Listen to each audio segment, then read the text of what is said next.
Welcome back. All right, Mike Epple has a couple days off, so we are joined by the lovely Kris McCusker in the 680 studio. Good morning, Kris. Good morning to you. Thank you. You're lovely as well, Mel. I try sometimes, but it's Monday, right?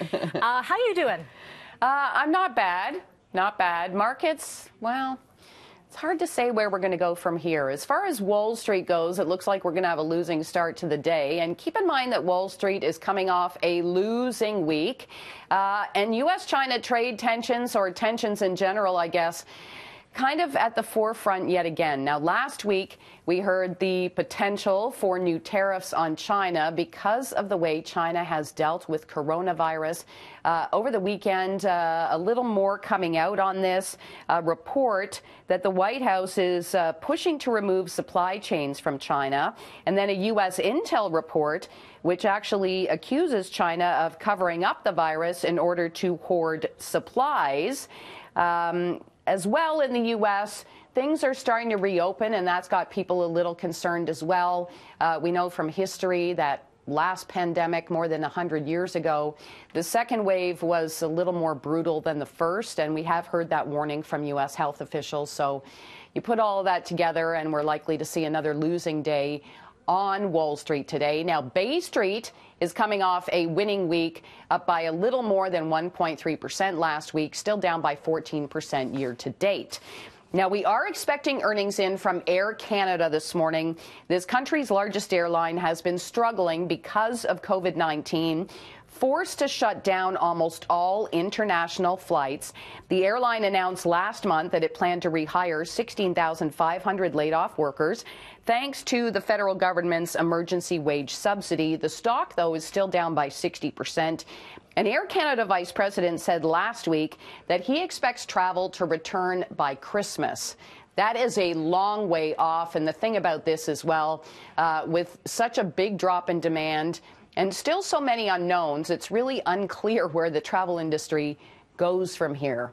Now, on a lighter note, Mel, I'm sure you've heard, today is Star Wars Day. Disney's set to report earnings tomorrow. They should have done it today, but whatever. Shut up. Yeah. So the latest Star Wars movie will be on Disney Plus as of today. There's also a docuseries on The Mandalorian, which is sort of a spin-off that's also to be released on Disney Plus. Now, as far as the earnings go, it's hard to say. I mean, most of their parks, the Florida and California parks, were closed in March because of COVID-19. So the expectation is for a drop in earnings compared to a year ago, but a rise in revenue. Now, shares in Disney, that stock down 27% year to date. Pre-market under pressure a little bit. I also want to highlight that the first official observation of Star Wars Day actually took place right here in Toronto. Little known fact that I just found out in the last couple of days. So that's kind of fun. And don't think we don't see your Princess Leia shirt, obviously. I knew you'd notice. Do you wait until May the 4th to wear it, or is this a year-round thing? You're always wearing it? No, it's just whenever I feel the need, yes. Okay, can I let you in on a secret? And Tammy Sutherland is probably watching right now. Okay. I don't like when people say, "May the 4th be with you." There it is. Do not send me your hate tweets and all of this.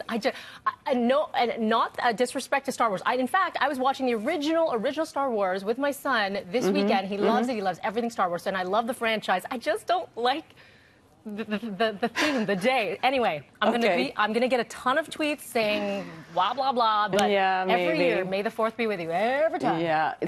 See, to me, it always reminds me of being in church when you say, peace be with you. Peace be with you, and also with you. So that's I'm kind of with you on the May the 4th be with you, but any reason to celebrate Star Wars, I'm in. That's fair, Kris. It's fair, and that shirt's pretty rockin', so enjoy. Thank you. All right, have a good day. We'll talk to you tomorrow. You too. Okay. Bye.